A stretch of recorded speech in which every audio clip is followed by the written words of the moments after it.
इस वक्त हम 2024 की दहलीज पर खड़े हैं और 2024 में होने वाली सभी परीक्षाओं में 2023 के करंट अफेयर्स का वेटेज या कहें तो महत्व उतना ही रहेगा जितना 2024 के करंट अफेयर्स का रहेगा। तो नए साल में प्रवेश करने के पहले एक बार हम पीछे मुड़ के देख लेते हैं वे कौन सी प्रमुख घटनाएं थी जो कि आपके लिए महत्वपूर्ण थी, 2024 में परीक्षा के लिए आपके लिए महत्वपूर्ण होने वाली हैं। इन सारी घटनाओं को हम एक एक करके 8 वीडियो में लेकर आने वाले हैं। हेलो दोस्तों, मेरा नाम है केवल और आप देख रहे हैं दृष्टि आईएएस की एक नई पहल का नाम है रिकैप 2023।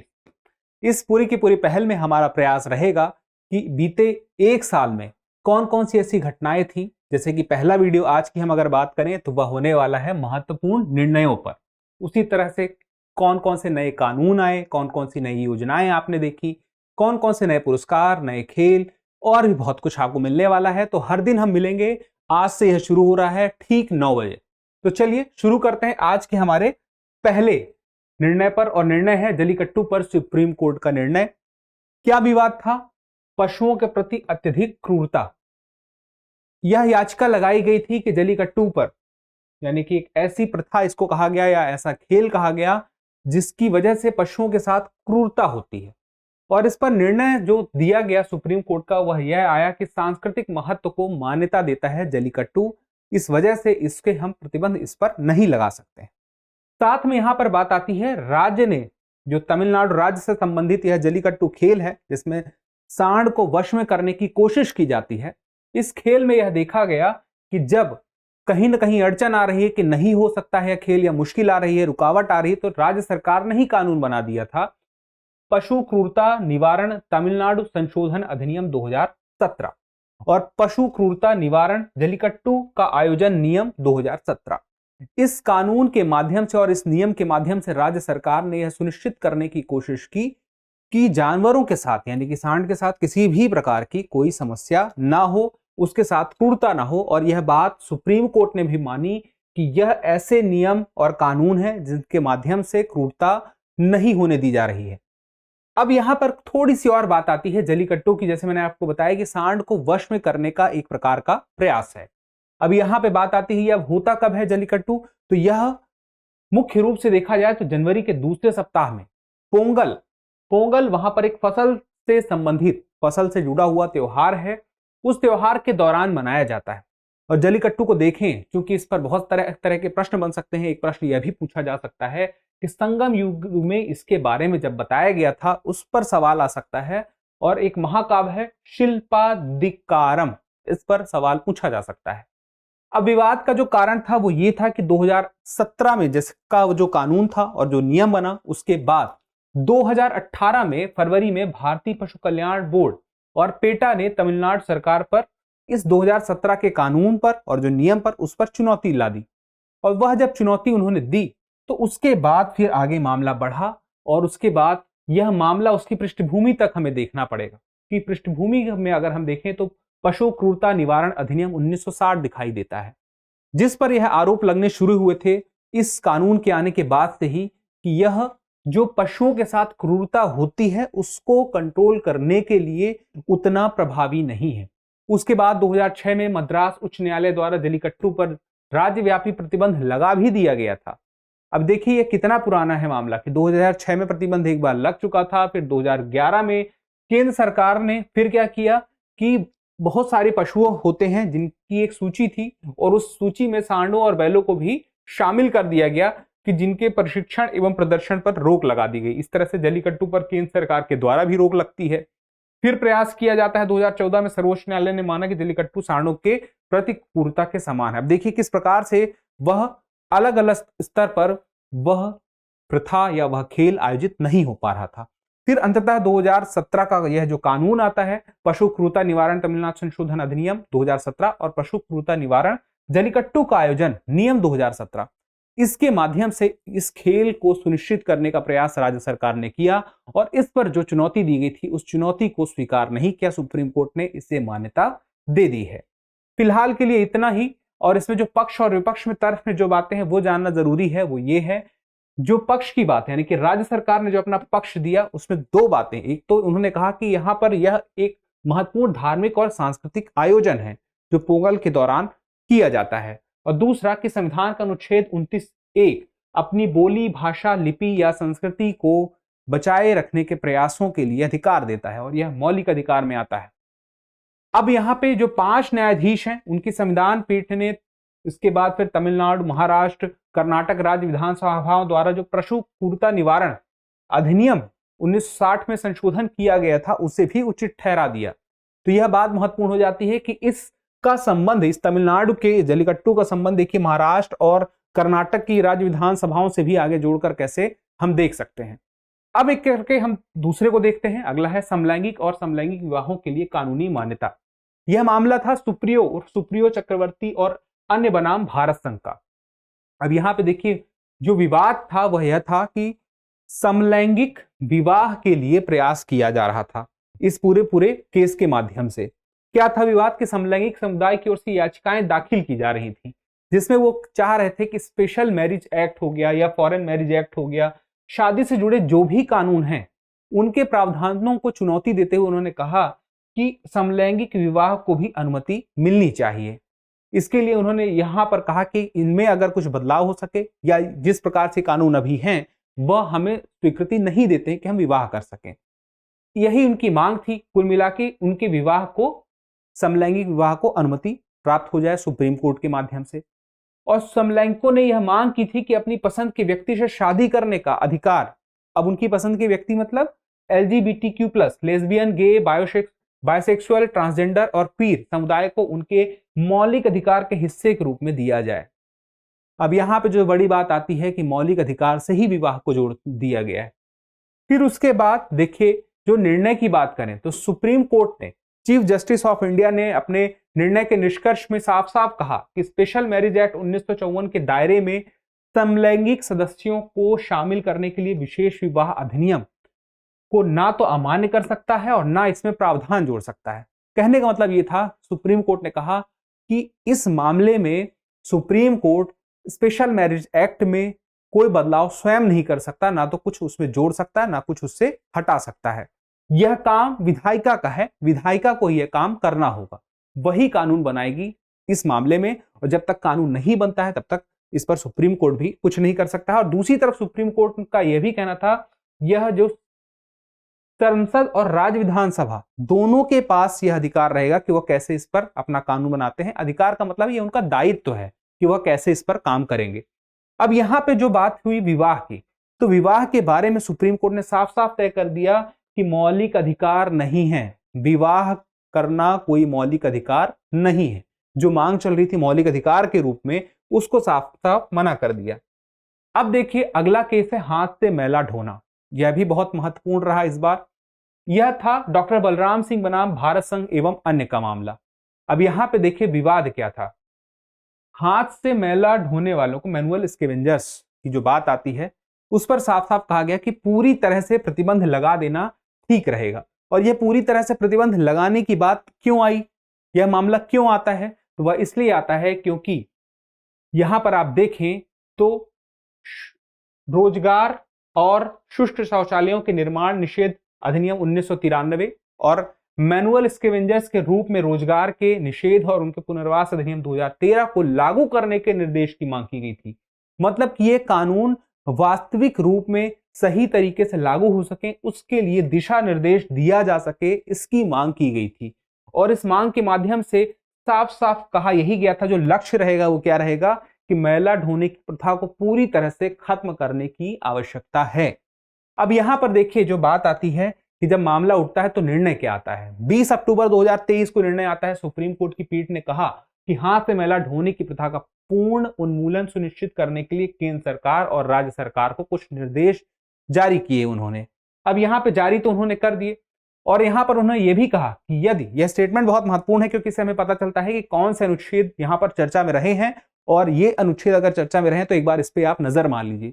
यह एक रिकैप प्रोग्राम है। मुझे पूरी उम्मीद है कि आपने साल भर करंट अफेयर्स की पूरी पढ़ाई की होगी, लेकिन अब चूंकि आपने जो कुछ पढ़ा है उसका आप रिवीजन कर रहे हैं कि नहीं, यह याद दिलाना भी हमारी जिम्मेदारी है। तो रिकैप प्रोग्राम के माध्यम से एक एक करके महत्वपूर्ण खबरों पर इसीलिए हम आपको नजर दिखा रहे हैं।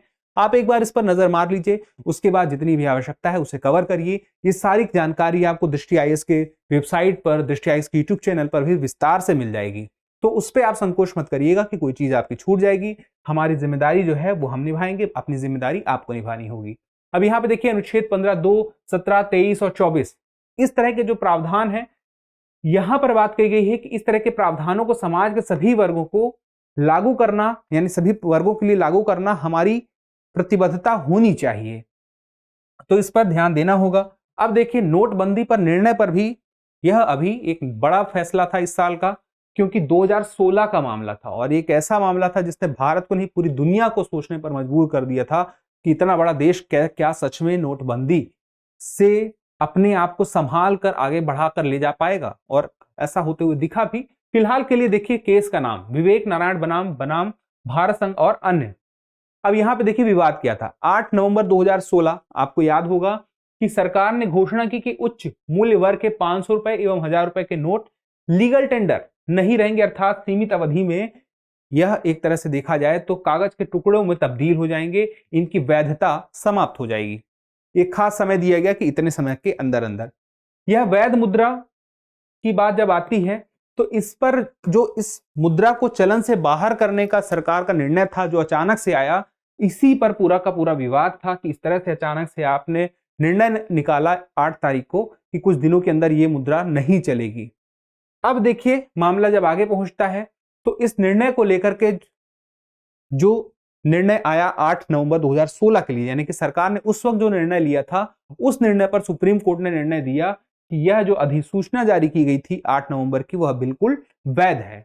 अब यहां पे देखिए उसके लिए कुछ कारण ही बताएं। भारतीय रिजर्व बैंक अधिनियम 1934 की धारा 26(2) के तहत जारी 8 नवंबर की अधिसूचना के बारे में 6 महीने पहले आरबीआई और केंद्र ने एक दूसरे के साथ परामर्श किया था। मतलब कि यह निर्णय अचानक से तो लाया गया लेकिन इस पर परामर्श हो चुका था।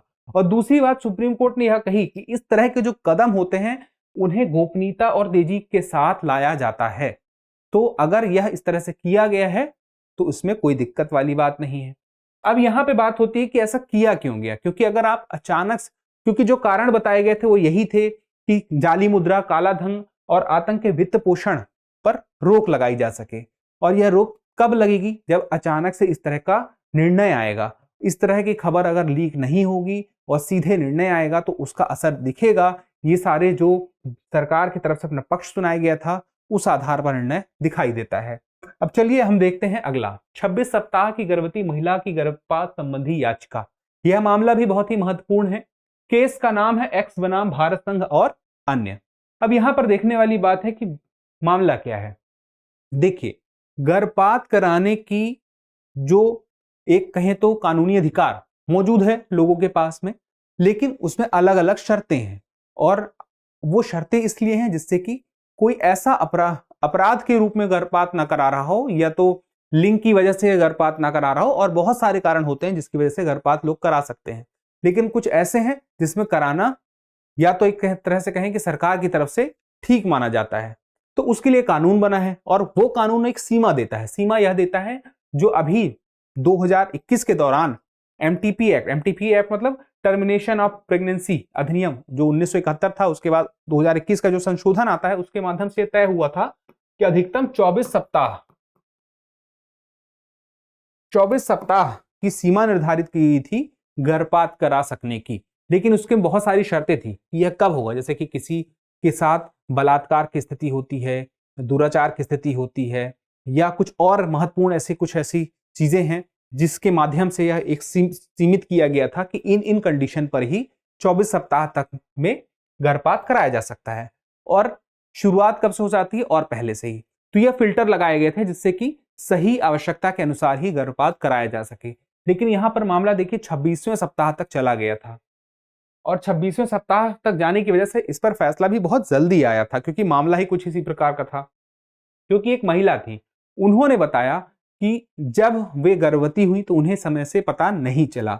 दूसरी बात फिर यह जानकारी आई कि उन्हें बहुत सारी समस्याएं हैं, उनके स्वास्थ्य को लेकर के बहुत सारी समस्याएं हैं, उनकी आर्थिक स्थिति उतनी ठीक नहीं है। उनके द्वारा जो भी पक्ष में तर्क दिए गए अपनी तरफ से, उसके बाद आगे चल के उन्होंने जो एमटीपी एक्ट है उसका भी सहारा लिया और उसमें बताया कि अगर कोई बोर्ड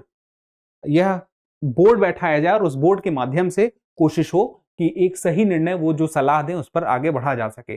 तो राज्य स्तरीय मेडिकल बोर्ड की एक बात आती है। राज्य स्तरीय मेडिकल बोर्ड ये पहले से मौजूद था, यहां पर देखने को मिलता है। तो यहां पर क्या मामला आता है, निर्णय अंतिम रूप से क्या मामला आता है कि सुप्रीम कोर्ट ने साफ साफ इंकार कर दिया कि 26वें सप्ताह की गर्भावस्था को समाप्त करने की अनुमति वे नहीं दे सकता है, उन्हें ऐसा नहीं लगता है।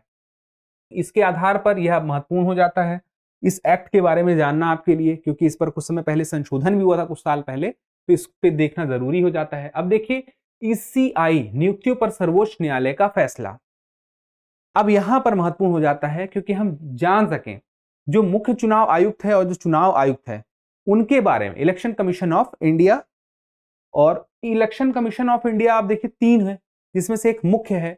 अब उनकी नियुक्ति का मामला था अनूप बर्नवाल बनाम भारत संघ का। 2015 में अनूप बर्नवाल द्वारा एक जनहित याचिका दायर की गई थी और उसमें यह कहा गया था कि जो चुनाव आयोग के सदस्य हैं उनकी नियुक्ति की प्रथा की संवैधानिक जो वैधता है उस पर उन्होंने चुनौती दी थी। अब यहां पर जो नियुक्ति हो रही थी अभी के लिए, इस निर्णय के आने के पहले तक, वह सुप्रीम कोर्ट के द्वारा कुछ ऐसी जानकारी दी गई थी कि किस तरह से दिया जाएगा वह तय हुआ। अब इस पर आगे चल के फिर बाद में कानून भी आ चुका है, तो वह कानून क्या आया है इस पर अभी हम जिक्र करेंगे अपने आने वाले एपिसोड में। फिलहाल के लिए हम जो सर्वोच्च न्यायालय का फैसला था उसे देख लेते हैं। कानून पे हम जल्द ही एक अगला एपिसोड लेकर आएंगे, उस पर भी जिक्र करेंगे कि फिर संसद ने इस पर क्या, जो ईसीआई है इसकी नियुक्ति के लिए क्या कानून बनाया है। फिलहाल के लिए हम फैसले पर आ जाते हैं। तो फैसले में यहां पे कौन सी बातें आई हैं कि जो पीठ था उसने कहा कि अनुच्छेद 324 की बारीकी को यहां पर समझना होगा, उसके आधार पर ही तय होगा मुख्य चुनाव आयुक्त की जो नियुक्ति है वह किस प्रकार से, उसकी जो एक प्रक्रिया है वह कितनी ठीक है कितनी ठीक नहीं, या उसको हटाने की प्रक्रिया की बात की जाए। अब यहाँ पे निर्णय क्या रहा, उसने कहा कि चुनाव आयुक्त की नियुक्ति फिलहाल के लिए प्रधानमंत्री, लोकसभा में विपक्ष का नेता एवं भारत के मुख्य न्यायाधीश की एक समिति की सलाह पर राष्ट्रपति द्वारा की जाएगी। फिर यहाँ पे देखिए मुख्य निर्वाचन आयुक्त और निर्वाचन आयुक्त को हटाए जाने की प्रक्रिया समान होनी चाहिए अथवा नहीं के सवाल पर सर्वोच्च न्यायालय ने स्पष्ट किया कि यह समान नहीं हो सकती, क्योंकि मुख्य निर्वाचन आयुक्त का दर्जा विशेष होता है और उसके बिना अनुच्छेद 324 की सक्रियता काफी प्रभावित हो सकती है। और जो नया कानून आया है उस कानून के माध्यम से भी यह बात देखने को मिलती है। जब आप उसके बारे में देखेंगे उस एपिसोड में तो आपको पता चलेगा कि वहां पर स्पष्ट किया गया है कि जो मुख्य चुनाव आयुक्त है उसकी जो नियुक्ति हो रही है वहां पर ध्यान दिया गया है कि उसकी नियुक्ति के बाद उसको हटाने की प्रक्रिया भी उस प्रकार से है जैसे कि सुप्रीम कोर्ट के न्यायाधीश को हटाने की जो प्रक्रिया होती है उसी प्रक्रिया के माध्यम से उसको हटाया जाता है। और दूसरी तरफ देखें जो मुख्य चुनाव आयुक्त के अलावा बाकी के 2 चुनाव आयुक्त हैं उनको मुख्य चुनाव आयुक्त की सिफारिश पर भी हटाया जा सकता है और कोई तरीका नहीं है। यही तरीका अभी अब विस्तार से आप जानेंगे जब इसका रिकैप देखेंगे नए कानूनों का 2023 के। फिलहाल के लिए अगला देखते हैं प्रशासनिक सेवाएं तथा केंद्र बनाम दिल्ली सरकार। मामला क्या था, मामला था दिल्ली सरकार बनाम एनर्जी का और एलजी का। और यहां पे देखिए राष्ट्रीय राजधानी में नौकरशाही को नियंत्रित करने का पूरा मामला था। जो निर्णय था उसको समझना होगा। निर्णय को समझने के लिए हमें थोड़ा सा समझना होगा कि एलजी और दिल्ली सरकार का विवाद काफी समय से अधिकारों को लेकर रहा है कि किस मामले में किसका अधिकार रहा है। कहीं पर हमेशा से उपराज्यपाल के द्वारा एलजी के द्वारा यह जताया गया कि इस मामले में वह निर्णय लेगा, फिर यहाँ पर दूसरी तरफ से दिल्ली सरकार के द्वारा कई बार यह न्याय में जा चुके हैं, न्याय के लिए जा चुके हैं न्यायालय में, और इनके लिए निर्णय भी आते रहे हैं। लेकिन उन निर्णयों के बाद फिर यह भी देखा गया है कि नए कानून बना दिए गए। जैसे विधायिका में केंद्र सरकार ने नया कानून बना दिया, तो उस नए कानून के बाद सुप्रीम कोर्ट का फैसला कभी कभी मायने नहीं रख पाता है अगर वहां पर न्यायिक पुनरावलोकन ना हो। तो इस पर भी ऐसा हुआ। इस मामले में सरकार के मामले में फैसला आया, इस फैसले के बाद फिर एक कानून आ गया। उस कानून के बारे में हम छोटा सा जिक्र करेंगे। फिलहाल के देखिए जो मामला था राष्ट्रीय राजधानी में नौकरशाही को नियंत्रित करने वाले मुद्दे पर, जो नौकरशाह थे उनको नियंत्रित करने के लिए मामला गया हुआ था सुप्रीम कोर्ट ने और दिल्ली सरकार के पक्ष में फैसला सुनाया गया। अब फैसले में देखिए मुख्य बात, जो भारत के मुख्य न्यायाधीश हैं डीवाई चंद्रचूड़ की अध्यक्षता की 5 न्यायाधीशों की संविधान पीठ थी। उसने माना कि राष्ट्रीय राजधानी क्षेत्र एनसीटी की विधायी शक्तियों के बाहर के क्षेत्रों को छोड़कर सेवाओं के प्रशासन में विधायिका का नौकरशाहों पर नियंत्रण रहेगा। कुल मिला के विधायिका का नौकरशाहों पर नियंत्रण रहेगा। केंद्र सरकार नौकरशाहों पर नियंत्रण रख पाएगी। यहां पर फैसला दिल्ली सरकार के पास जाता हुआ दिखाई देता है। लेकिन फिर आगे देखिए, फिर और जो बातें स्पष्ट की गई सुप्रीम कोर्ट के द्वारा, उसमें यह भी बताया गया विधायी और कार्यकारी शक्ति सार्वजनिक व्यवस्था, पुलिस और भूमि से संबंधित सेवाओं तक विस्तारित नहीं होगी। अब यहां पर कुल मिला के सार्वजनिक व्यवस्था, पुलिस और भूमि से संबंधित सेवाओं के लिए इन मामलों में शक्ति दिल्ली सरकार की विधायिका के पास नहीं रहेगी और कार्यकारी शक्ति नहीं रहेगी, स्पष्ट कर दी गई। अब यहां पे देखिए आगे की बात, जब यह फैसला आ गया उसके बाद एक कानून भी आ गया।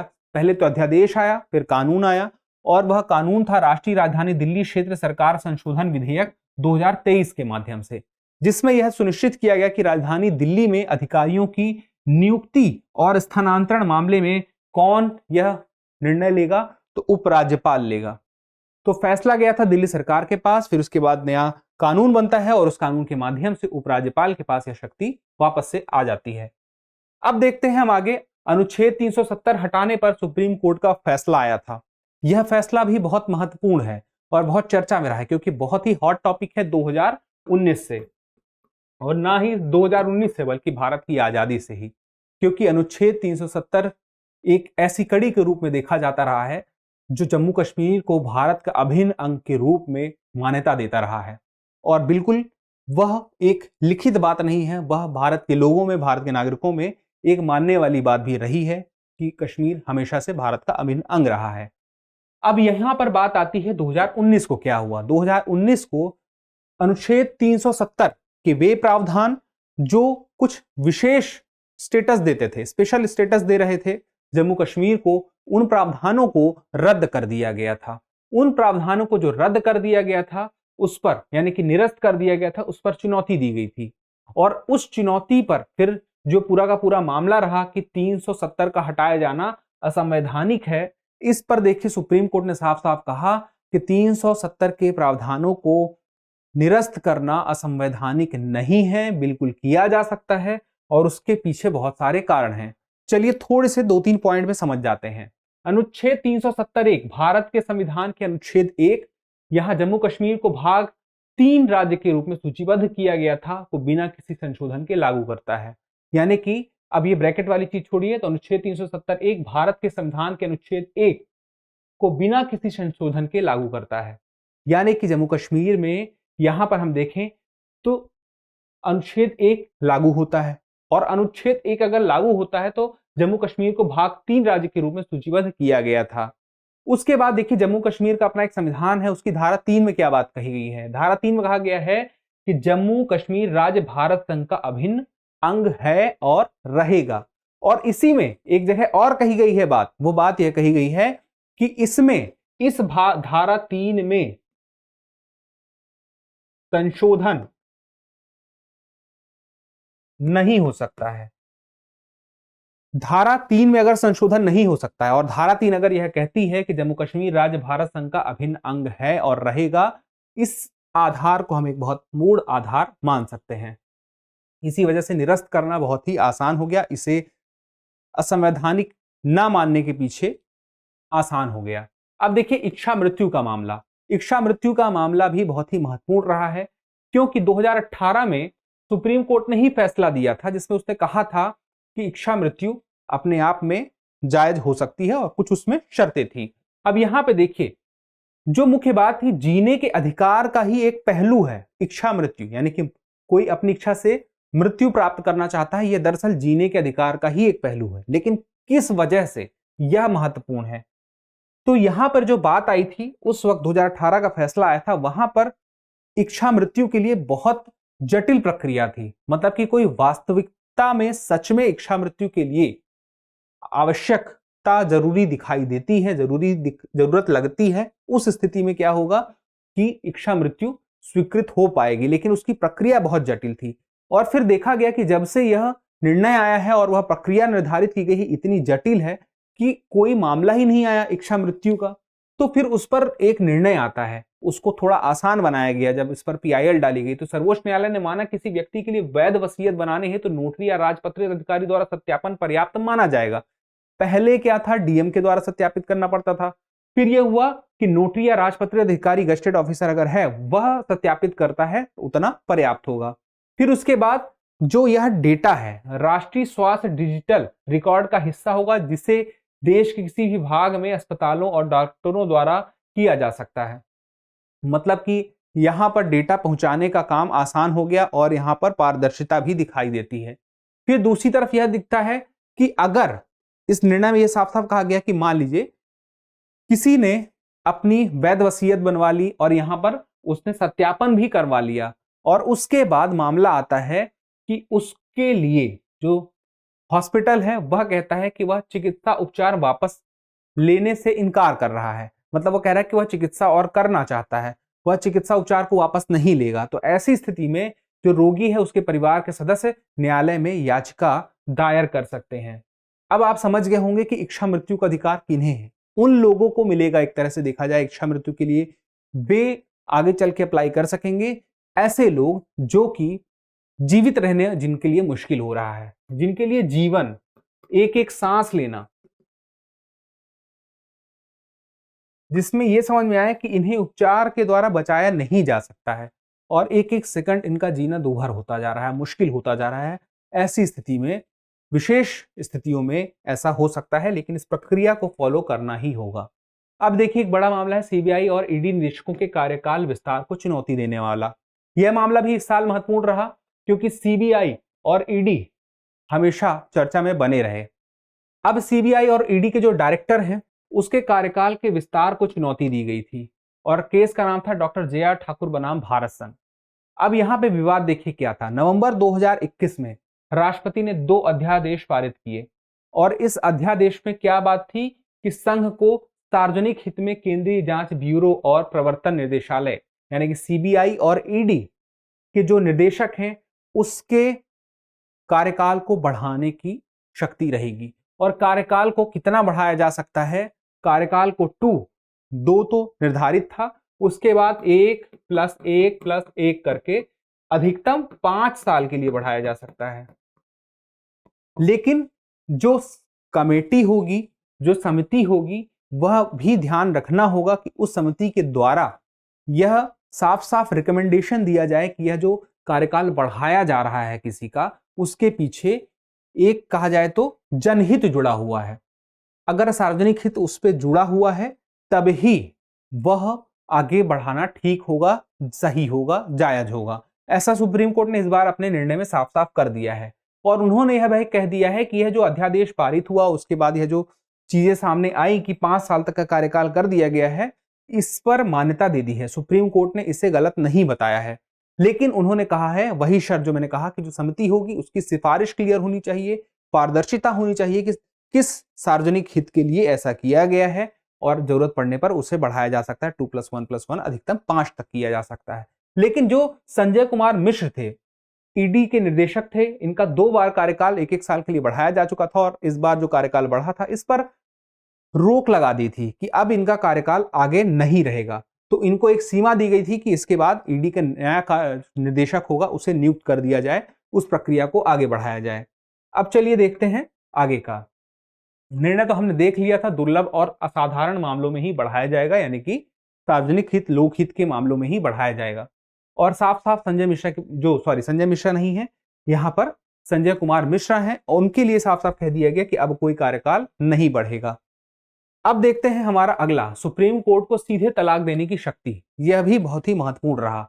यहां पे 5 न्यायाधीशों की संविधान पीठ ने साफ साफ कह दिया है, स्पष्ट कर दिया है कि मान लीजिए कोई ऐसा विवाह है जो एक तरह से मर चुका है। इसका मतलब क्या हुआ कि किसी दोनों तरफ से किसी को भी कोई भावना नहीं है एक दूसरे के लिए। तो यहां पर देखिए सुप्रीम कोर्ट ने यहां पर साफ साफ कह दिया कि जो हिंदू विवाह अधिनियम 1955 है, विशेष विवाह अधिनियम 1954 है, भारतीय ईसाई विवाह अधिनियम 1872 है, जो भी प्रक्रिया है तलाक की, डिवोर्स की जो भी प्रक्रिया है, उस प्रक्रिया से बाहर आकर, क्योंकि यहां पर इन कानूनों में तलाक की जो प्रक्रिया है उसमें एक बड़ा जो पूरा का पूरा स्ट्रक्चर है, उसमें तलाक लेने के लिए एक बहुत बड़ा इंपॉर्टेंट रोल प्ले करता है दोष सिद्धांत। यानी कि विवाह के दोनों पक्षों में से किसी एक पक्ष को दोष साबित करना होगा दूसरे पक्ष के लिए। इस प्रक्रिया को इन कानूनों की वजह से पालन करना आवश्यक लगता था।